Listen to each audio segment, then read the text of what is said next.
और शिव महापुराण में श्रम्भेश्वर बाबा का एक कितना सुंदर वर्णन किया गया कि अगर मान लो कोई व्यक्ति नशे में डूबा रहता है, मदिरा का नशा छोड़ ही नहीं रहा, पूरा प्रयास कर लिया और वो दारू छोड़ने को ही तैयार नहीं, 8 साल 10 साल 15 साल 20 साल 25 साल 30 साल निकल गए और वो मदिरा छोड़ ही नहीं रहा, बहुत तकलीफ में, नया लड़का है, अभी शादी हुई, बहू बेचारी रोती है, घर के बच्चे रोते हैं, पर वो मदिरा का नशा छोड़े ही ना।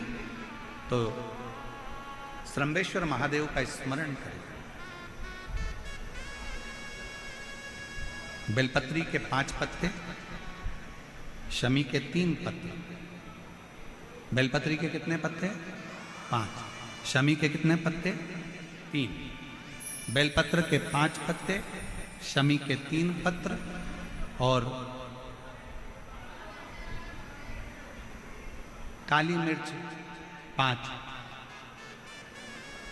एक पत्र, शमी पत्र सब साथ में लेकर काली मिर्च के साथ में बाबा देव अधिदेव महादेव को, भगवान शंकर को समर्पित करो।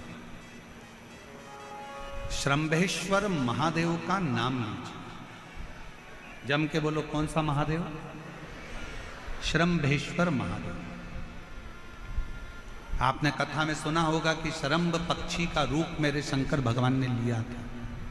किसके लिए लिया था? नरसिंह भगवान को जो गुस्सा आ रहा था, नरसिंह भगवान जो तोड़ फोड़ कर रहे थे, सारे देवताओं को डर लग रहा था, तब भगवान शंकर ने शरम्भ पक्षी का रूप धारण कर नरसिंह भगवान को अपने पंजे में उठाकर अलखनंदा नदी में ले जाकर डाल दिया। शिव जी ने एक नाम लिया, शंकर जी का एक नाम का उच्चारण हुआ। क्या नाम था? जम के बोलो, श्रम्भेश्वर महादेव। आवाज नहीं आ रही है, जरा दम के बोलो, कौन से महादेव? बोल श्रम्भेश्वर महादेव की। श्रम्भेश्वर महादेव, 5 बेलपत्र, 5 कमल काली मिर्च, 3 शमी पत्र शंकर जी को चढ़ाकर बाबा से श्रम्भेश्वर महादेव का नाम लेकर विनय कर बाबा आपकी कृपा होगी तो जीव नशे से मुक्त जरूर होगा। शंकर, आपकी कथा कहती है कि आप राम नाम की मस्ती में डूबते हो और नशे को त्यागते हो। बाबा, मेरे भी घर में एक व्यक्ति, उसका नाम ये है, ये गोत्र है, वो नशे में डूबा रहता है। बाबा, इसको नशे से बाहर निकालो। झोली पसार कर प्रणाम करो, अपने हाथ की हथेली को, जैसे ये जल बहने वाला जो स्थान है यहाँ, ये पानी जो यहाँ से बहकर आता है, अपने सीधे हाथ की हथेली को यहाँ लगाओ, सीधे हाथ की हथेली को यहाँ लगाकर, ये जो जलाधारी है, यहाँ अशोक सुंदरी का स्थान होता है, अपनी हथेली को यहाँ लगाओ।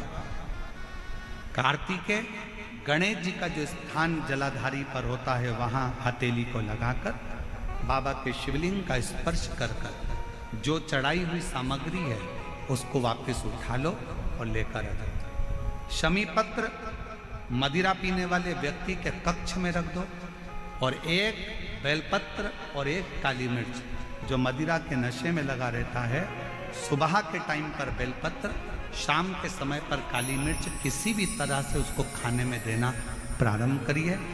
15 दिन बाबा का चढ़ा हुआ जल श्रम्भेश्वर महादेव के नाम से दीजिए। ज़्यादा से ज़्यादा 20 दिन 22 दिन के अंदर वो धीरे धीरे मदिरा छोड़ना प्रारंभ कर देगा, मदिरा से दूर होता चले। शिव तत्व, शंकर ओघड़, शिव ओघड़। फिर से एक बार भगवान का नाम लीजिए। कौन से महादेव? श्रम्भेश्वर महादेव। और ये नाम कोई साधारण नाम नहीं है। कितना भी घर में झगड़ा हो रहा हो, भाई भाई का झगड़ा हो, रिश्तेदारों का झगड़ा हो, कोर्ट कचहरी चल रही हो, अगर आप तकलीफ में हैं तो एक लोटा जल श्रम्भेश्वर महादेव के नाम से शिव जी पे चढ़ाओ। धीरे धीरे धीरे धीरे अंतर आएगा। कोई कोमा में पड़ा है, व्हीलचेयर पर पड़ा है, हॉस्पिटल में पड़ा है, डॉक्टर ने कह दिया कि अब भगवान के ऊपर है, हमने सारी दवाइयाँ दे दी, गोलियाँ दे दी, सारा इलाज कर लिया, अब ये उठेगा नहीं उठेगा, चलेगा नहीं चलेगा, आगे बढ़ेगा नहीं बढ़ेगा, इसकी जवाबदारी हमारे पास नहीं है।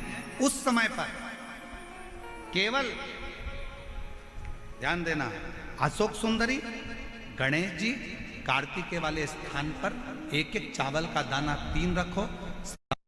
अगर पी ले तो ठीक है, नहीं पी सकता उसके शरीर पर उस जल को लगाना रोज प्रारंभ करो।